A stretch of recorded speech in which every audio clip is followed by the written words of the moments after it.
வணக்கம் ப்ரோ. உங்களை பற்றின ஒரு அறிமுகம், இந்த ஃபார்ம் எங்கே இருக்குது? வணக்கம் ப்ரோ, என் பேர் சிவகுமார். இந்த ஃபார்ம் வந்து நம்ம மேட்டூர் டு ஜலகண்டாபுரம் ரோட்டில் சூரப்பள்ளி கிராமத்தில் மெயின் போஸ்ட் ஆஃபீஸ் பக்கத்தில் இருக்குது. இங்கே ஃபுல்லாகவே விளையாட்டுக்காக தான் நம்ம வளர்த்திட்டு இருக்கிறோம். இதில் நம்ம லைனேஜ் 6 எடுக்கலை, லைனேஜ் பேர்லாம் எடுக்கலை. ஃபுல்லாக நம்ம இதுக்கு முன்னாடி இங்கே நம்ம 20 வருஷம் வளர்த்திக்கிட்டு இருந்தவங்ககிட்ட நம்ம வாங்கி நம்ம வளர்த்தி அதுலேருந்து ஒரு 4.2, 4.5 to 5.5 kgயில் ஒரு சேவல் எடுத்து அதிலேருந்து தான் ப்ரீட் பண்ணி கொடுத்துருக்கோம். ஃபுல்லாக நம்ம விளையாட்டுக்கு தான் கொடுக்குறோம், நம்ம எதுவும் மீட்டுக்குங்காக கொடுக்கறதில்ல. விளையாட்டுக்காக கொடுக்குறேன்னு சொல்கிறீங்க. இங்கே பேரண்ட் கவுண்ட்டாக எவ்வளோ வச்சுருக்கீங்க, மேல் ஃபீமேல்? நம்ம இப்போ மேல் வந்து சேவல் வந்து ஒரு 5 இருக்குது, ஃபீமேல் வந்து ஒரு 25 இருக்குது. ஓகேங்க. இதோட வெயிட்லாம் எந்த மாதிரி இருக்கும், என்ன மாதிரி கலர்லாம் நீங்கள் இங்கே வச்சுருக்கீங்க? மேல் வந்து இப்போ சேவல்னு எடுத்துக்கிட்டிங்கன்னா 4.5 to 5.5 kg இருக்கும். எல்லா கலர் செங்கருப்பு இருக்குது, மயில் இருக்குது, கீரி இருக்குது, பூதியிலும் இருக்குது, இந்த கலர் ரேஞ்செல்லாம் இருக்குது. அதே மாதிரி வெடன் பார்த்துக்கிட்டிங்களாலும் பூதியில் இருக்குது, டை பிளாக்கில் இருக்குது. அதோட வெயிட்டுன்னு பார்த்தீங்கன்னா விடையில் 3.5 to 4.5 முட்டை ஸ்டேஜில் இருக்கும். நார்மல் ரெஸ்டிங் ஸ்டேஜில் 3 இருக்கும். 3 இருக்கும். ஓகேங்க. இப்போது நீங்கள் வந்துட்டு இங்கே எல்லாமே பார்த்தீங்கன்னா ஒரு ப்ரீடிங் செட்டப் மாதிரி தனித்தனி பார்ட்டிஸ் வச்சுருக்கீங்க. ஒரு ப்ரீடு அப்படிங்கிறப்போ நாம் வந்துட்டு ஒரு சேவலுக்கு இவ்வளோ ஃபீமேல்ஸ் பெட்ட கோழி அப்படின்னு சொல்லி விடுவோம். நீங்கள் எந்த மாதிரி ரேஷியோ வந்துட்டு இங்கே நம்ம இங்கே வந்து நாங்கள் விடுறது வந்து ஒரு சேவலுக்கு 2 ஃபீமேல் தான் கொடுக்குறோம். ஏன்னா 3, 4 போகும்போது அதோட குவாலிட்டி ப்ளஸ் சேவலோட அந்த ஸ்பெர்ம் கவுண்டு அதெல்லாம் பார்க்கும்போது அதோட குவாலிட்டி வைஸும் ஆக்டிவிட்டி வைஸும் குறையும். ஸோ நாம் என்ன பண்ணுறோன்னா ஒரு சேவலுக்கு 2 தான் கொடுக்குறோம். ஓகேங்க. நீங்கள் அப்படி எக்ஸ்ட்ரா ஏதாச்சும் அதில் விட்டு அதுலேருந்து வர சிக்ஸோட அந்த தரம் வந்துட்டு ஏதாச்சும் டிஃப்ரென்ஸ் நீங்கள் பார்த்துருக்கீங்க? நம்ம இனிஷியலில் ஒரு சேவலுக்கு 3, 4 போட்டிருந்தோம். ஆனால் அதுலேருந்து வர சிக்ஸோட ஆக்டிவிட்டியோ அதோட குவாலிட்டியோ கொஞ்சம் டிஃப்ரெண்ட் ஆகுது. இப்போ அது விளையாட்டுக்குன்னு வரும்போது அதோட ஆக்டிவிட்டி கம்மியாக இருக்குது, அதோட வெயிட்டோட சரி அந்த அளவுக்கு நம்ம பேரண்ட் மாதிரி அந்த சிக்ஸ் லாஸ்ட்டாக வர சிக்ஸ் நம்மளுக்கு அப்படி இல்லை. ஸோ நம்ம என்ன பண்ணோம், அதெல்லாம் ஃபுல்லாக இது பண்ணிவிட்டு நம்ம 2 விடை தான் கொடுக்குறோம். ஒரு சேவலுக்குன்னா 2 விடை தான் போடுறோம், அதுக்கு தாண்டி போடுறதில்ல.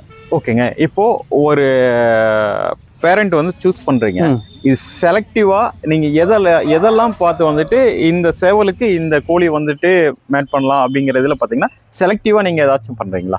நம்ம இப்போ நம்மளோட சேவல் அதோட வைப்ரேஷன் அதோட இதெல்லாம் பார்த்து தான் எடுப்போம். அதுக்கு தகுந்த மாதிரி இப்போ 5 kg இருக்குதுன்னா அதுக்கு தகுந்த மாதிரி இப்போ 2 kgயில் போட முடியாது. அது ஒரு 3.5 kg இருக்கணும், டபுள் பாடியில் இருக்கணும், அதோட ஹைட் இருக்கணும். இதெல்லாம் பார்த்துட்டு தான் நம்ம அந்த இதுக்கு போட்டு அதுலேருந்து உடைக்கிறோம்.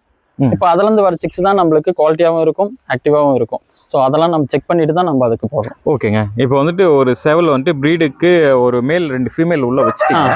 இப்போ அந்த ப்ரீடிங் டைமில் அதுக்கான தீவனங்கள்லாம் எப்படி மெயின்டைன் பண்ணுறோம்? நம்ம ப்ரீடிங் டைமில் என்ன பண்ணுறோம்னா ஃபுல்லாக கம்பு கொடுக்குறோம், ப்ளஸ் வேர்க்கடலை கொடுக்குறோம், முட்டை கொடுக்குறோம். சேவல்களுக்கு முட்டை, கம்பு, வேர்க்கடலாம் கொடுக்குறோம். அந்த ப்ரீடிங் டைமில் அது ஹெல்த்தியாக இருக்குங்கிறதுனால இதை கொடுக்குறோம். அப்புறம் பச்சைப்பருப்பு ஊற வச்சு முளைக்கட்டு பச்சைப்பருப்பு கொடுக்குறோம். இதெல்லாமே நம்ம ப்ரீடிங் டைமில் கொடுக்குறது. ஓகேங்க. நீங்கள் அந்த ப்ரீடிங்கில் வச்சதுக்கப்புறம் உங்களுக்கு ஆவரேஜாக ஒரு கோழிலிருந்து உங்களுக்கு எவ்வளோ எக்ஸ் கிடைக்குது? நம்மளுக்கு மேக்ஸிமம் 14 to 15 முட்டை கிடைக்குது. கிடைக்குது. நம்மள ஹேச்சிங்கும் நம்மளுக்கு ஒரு 14 வச்சோம்னா ஒரு 12 நம்மளுக்கு ஹேச்சிங் ஆகிடுது. வந்துட்டு அந்த முட்டை வைக்குது இல்லைங்களா, அதை நீங்கள் எல்லாமே வந்துட்டு தாய்க்கோழியில் தான் அடை வச்சு நம்ம இங்கே ஃபுல்லாகவே இன்குபேட்டரும் இல்லை, ப்ரூடிங்கும் பண்ணுறதில்ல. ஃபுல்லாக தாய்க்கோழியில் தான் விடுறது. தாய்க்கோழியில் மூலியமாகவே தான் 2 month வரையிலும் தாய்க்கோழியில் மூலியமாக தான் அது பிரிக்கிற வரையிலுமே தாய்க்கோழி மூலியமாக தான் வளர்க்குறோம்.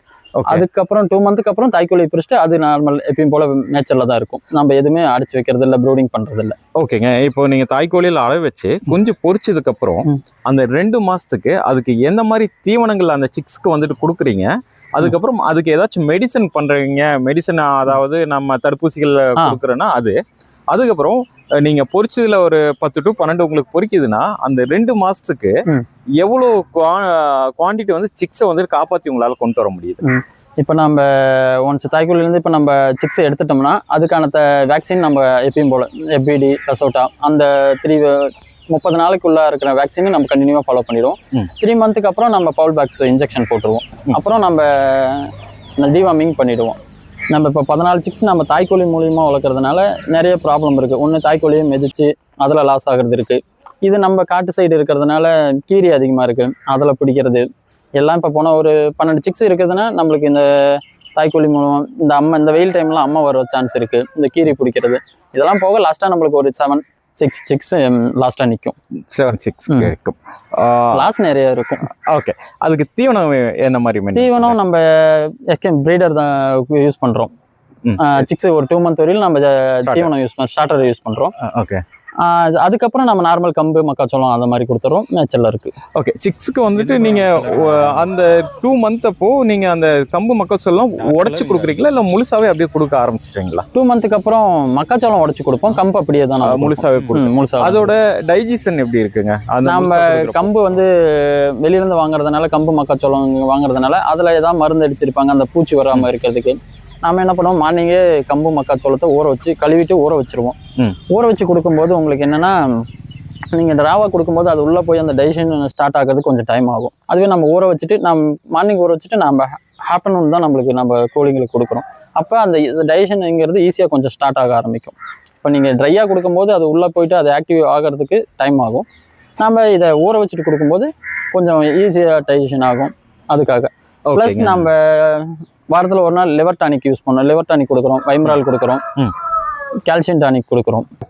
நீங்கள் ஊற வச்சு அந்த கம்பு மக்காச்சோளம் போடுறீங்க இல்லையா, மதியமாக வந்துட்டு நீங்கள் வந்து தீவனம் போடுறீங்க. அது எடுக்காமல் மீதி வச்சுது அப்படின்னா அடுத்த நாள் இல்லை கொஞ்சம் டைம் ஆகுதுன்னா அதில் பூஞ்சை மாதிரி ஒன்று வளரும். அதை நீங்கள் கரெக்டாக பார்த்து அதை க்ளீன் பண்ணிட்டீங்கன்னா பிரச்சனை இல்லை. இந்த ஊற வச்சு கொடுக்கறதுல அது ஒரு மைனஸ் இருக்குது. அதை எப்படி ஃபாலோ பண்ணிக்கிறீங்க? நம்ம இன்னைக்கு ஊற வச்சு இன்னைக்கு ஆஃப்டர்நூன் நம்ம அவங்களுக்கு தீவனம் கொடுக்குறோன்னா அதில் எக்ஸ்ட்ரா இருந்தாவோ இல்லை அதில் மீந்து போனாவோ அதை அடுத்த நாள் நம்ம கொண்டு போகிறதில்ல.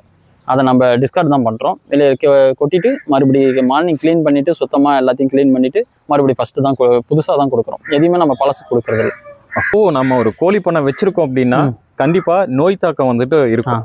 அந்த நோய் தாக்கம் வராமல் இருக்கிறதுக்கு எந்த மாதிரி ப்ரிகாஷன்ஸ் இங்கே வந்து ஃபாலோ பண்ணுறீங்க? நீங்கள் அந்த மாதிரி நோய் தாக்கம் வந்து உங்களோட எக்ஸ்பீரியன்ஸ் ஏதாச்சும் இருந்ததுன்னா அதையும் சொல்லிடுங்க. நம்ம இங்கே நோய் வராமல் இருக்கிறதுக்கு ஃபஸ்ட்டு கோழிகள் நம்மளுக்கு எப்படி நோய் வராமல் இருக்கிறதுக்கு நம்ம இம்யூனிட்டி பவர் அதிகம் பண்ண இஞ்சி நம்ம சாப்பாட்டில் நிறைய விஷயம் சேர்த்துப்போம். அதே மாதிரி தான் நம்ம இங்கே ஃபார்மில் என்ன யூஸ் பண்ணுறோன்னா வீக்லி ஒன்ஸு கிளாநெல்லி, இஞ்சி, பூண்டு, குப்பைமேனி அதை எல்லாமே மொத்தமாக போட்டு அரைச்சி நம்ம ஃபீல்டில் கலந்து வச்சு கோழிகளுக்கு வீக்லி ஒன்ஸ் நம்ம கொடுத்துட்றோம். ஏன்னா அதுக்கான டைஜஷன் ப்ராப்ளம் இருக்கும், இம்யூனிட்டி இருக்காது. ஸோ அந்த இம்யூனிட்டிக்காக நம்ம இதெல்லாமே வீக்லி ஒன்ஸ் நம்ம கொடுக்குறோம். ரெண்டாவது அதை தாண்டி நம்மளுக்கு கோழிகளுக்கு ஏதாவது ப்ராப்ளம் வருதுன்னா நம்ம மெடிசன் தான் யூஸ் பண்ணுறோம். இங்கே நம்மளுக்கு ஆல்ரெடி ப்ராப்ளம் வந்திருக்கு. இப்போ கோழிகள் கூண்டில் ரொம்ப நாள் இருக்காமல் கால் வாதம் வந்து எந்திரிக்காமல் இருந்தது, அப்புறம் சுக்கா வந்தது, இதெல்லாம் நம்ம பண்ணியிருக்கோம். இதுக்கு நம்ம நியூரோபியன் இன்ஜெக்ஷன் போட்டு கோழியை ரெடியும் பண்ணியிருக்கோம். நம்ம ப்ரிகாஷன்ஸ் எடுத்தாலும் கோழியெல்லாம் நைட்டு போய் அடையுது இல்லைங்களா, அந்த இடத்த சுத்தமாக வச்சிருக்கிறது வந்துட்டு இம்பார்ட்டன்ட். நோய் தாக்கத்திலிருந்து பாதுகாக்கிறது அந்த இடமும் ஒரு காரணமா இருக்கு. நம்ம அதை எப்படி எல்லாம் கிளீன் பண்ணி வச்சுக்கிறீங்க? நம்ம ஃபார்ம் கிளீனிங் இருந்து இப்போ 15 days ஒன்ஸு நம்ம பொட்டாசியம் பெர்மாங்கனேட் போட்டு நம்ம ஃபார்மை ஃபுல்லாக ஸ்டெரைல் பண்ணிவிடுவோம். ப்ளஸ் அது இல்லாமல் ஒரு பெஸ்டிசைட்ஸ் அதை நான் உங்களுக்கு காட்டுறேன். அது வந்து 15 days ஒன்ஸு ஃபுல்லாக ஸ்ப்ரே பண்ணி விட்டுருவோம். ப்ளஸ் அது இல்லாமல் நம்ம ஃபார்ம் என்ன பண்ணுவாங்கன்னா 2-3 days ஒன்ஸு நம்ம மாட்டு சாணம் வச்சு ஃபுல்லாக க்ளீன் பண்ணிவிடுவோம். என்னென்னா ஃபுல்லாக வலிச்சுட்டு நம்ம, ஏன்னா அது ஆன்டிமைக்ரோ ஆக்டிவிட்டி இருக்குது, பாக்டீரியல் ஆக்டிவிட்டி இருக்கிறதுனால வேறு ஒரு பாக்டீரியா வந்து கோழிகளை அஃபெக்ட் பண்ணாது. ஸோ மஞ்சள், அந்த சாணி, வேப்பிலை இதெல்லாம் அரைச்சி போட்டு ஃபுல்லாக ஃபார்மை வந்து க்ளீன் பண்ணிவிடுவோம். ஓகே, அதை தாண்டி நம்ம வீக்கில் அந்த 15 days ஒன்ஸ் அதை கண்டினியூவாக ப்ராசஸ் பெஸ்டிசைட் போட்டு நம்ம அதையும் பண்ணிகிட்டு இருக்கோம். நம்ம இங்கே ஒரு ஃபார்ம் நடத்தினாலும் நம்மளோட ஃபைனல் ஸ்டேஜ் பார்த்தீங்கன்னா நமக்கு இதிலிருந்து என்ன வருமானம் வருது அப்படிங்கிறது. அப்போது உங்களுக்கு இந்த இடத்துல இருந்து நெட் ப்ராஃபிட்டாக உங்கள் செலவெல்லாம் கழிச்சது போக உங்களுக்கு இங்கே இயர்லி என்ன இன்கம் கிடைக்குதுங்க? காஸ்டிங் வைஸ் பார்த்தா நம்ம மேய்ச்சல் வைக்கிறதுனால தீவனம் இது நம்மளுக்கு கொஞ்சம் குறையுது. நம்ம மதியம் மட்டும்தான் நம்ம தீவனம் வைக்கிறோம். மார்னிங்லேருந்து ஆஃப்டர்நூன் வரையும் நம்ம மேய்ச்சல் வரும். நம்மளுக்கு இதில் ப்ராஃபிட்னு பார்த்தா இதுலேயே நம்மளுக்கு ஒரு 76 கிடைக்குது. இதை மந்த்லி 76னா நம்மளுக்கு இதுக்கான தீவன செலவு, மற்ற மருந்து செலவு, ஃபார்ம் மெயின்டெனன்ஸ் அதெல்லாம் பார்த்தா ஒரு 10 to 12 ஆகிடும். அது நம்ம ஆவரேஜாக பார்த்தா நம்மளுக்கு இயர்லியே 1.2 செலவாயிடும். இதில் 6 நம்ம இதெல்லாம் கொடுக்கும்போது ஒரு 4.2 நம்மளுக்கு வரும். அப்போ நீங்கள் மந்த்லி இவ்வளோ தீவன செலவு, ஒர்க்கிங் காஸ்ட்டு, மற்ற ஃபார்ம் மெயின்டெனன்ஸ்லாம் போக அதிலேருந்து நம்மளுக்கு கிடைச்சா 3 அதுக்கும் கம்மியாகும். ஏன்னா சீசனுக்கு பொறுத்து நம்மளுக்கு லாஸும் இருக்குது, நம்மளுக்கு நோய் தாக்குதல் நிறையா இருக்கும். அதெல்லாம் பேஸ் பண்ணி பார்த்தா நம்மளுக்கு 3 2.8 3 சம்திங் நம்மளுக்கு. ஓகேங்க ப்ரோ, இங்கே பார்த்தீங்கன்னா நிறைய பார்ட்டிஷன் வந்துட்டு பண்ணியிருக்கீங்க. இதோட நீள அகலம் என்ன ரீசனுக்காக இப்படி பார்ட்டிஷனாக தடுத்தீங்க? இங்கே நம்ம இதில் 4 பார்ட்டிஷன் போட்டிருக்கிறோம். இதோட நீளம் வந்து 30, அகலம் வந்து 20க்கு 30ன்னு வச்சு நம்ம அதில் 4 பார்ட்டிஷன் போட்டிருக்கோம். 4 பார்ட்டிஷன் எதுக்காகனா, நம்ம ஒவ்வொரு சேவலும் நம்ம தனியாக ப்ரீட் எடுத்து தனியாக நம்ம ரெடி பண்ணுறதுனால ஒவ்வொரு சேவலோட பர்ஃபார்மன்ஸும் ஒவ்வொரு மாதிரி இருக்கும். நம்ம கொடுக்குறதும் அதுக்கு அந்த சேவலோட சிக்ஸை கொடுக்கணும். அதுக்கு அதிலேருந்து நம்ம பட்டை எடுக்கிறதுனால அதுக்கான தனித்தனியாக செட்டாக நம்ம போட்டிருந்தோம். இது இல்லாமல் பின்னாடி 2 செட் போட்டிருக்கோம். அது எதுக்குன்னா சேவலுக்கு போட்டிருக்கோம். ப்ளஸ்ஸு கொட்டைக்கு கோழிகளுக்கு ரெஸ்ட் கேஜுக்காக அது நம்ம போட்டிருக்கிறோம். இப்போ பேரண்ட் சேவலோட பர்ஃபார்மன்ஸ்னு பார்த்தீங்கன்னா நல்ல மறுப்பு செட்டில் வைப்ரேஷனில் என்னோடய ஷோல்டர் ஹைட்டுக்கு பறக்கிற அளவுக்கு இருக்குது. ஏன்னா நம்ம அதெல்லாம் பார்த்து தான் நம்மளுக்கு ப்ரீடிங் செட்டப்பே போடுறோம். அந்த பர்ஃபார்மன்ஸை பார்த்து தான் அதுக்கான தாய்க்கோழியை பார்த்து நம்மளுக்கு ப்ரீடிங் பண்ணுறோம். ஏன்னா அதிலேருந்து தான் நம்மளுக்கான குவாலிட்டியான சிக்ஸும் கிடைக்கும். நீங்கள் சிக்ஸுக்கு அந்த குவாலிட்டியோட எடுக்கணும்னா நீங்கள் பேரண்ட்ஸோட பர்ஃபார்மன்ஸை பார்த்து நீங்கள் எடுத்துக்கலாம். சிக்ஸ் வந்து குவாலிட்டியாகவும் இருக்கும், ரொம்ப ஆக்டிவாகவும் இருக்கும்.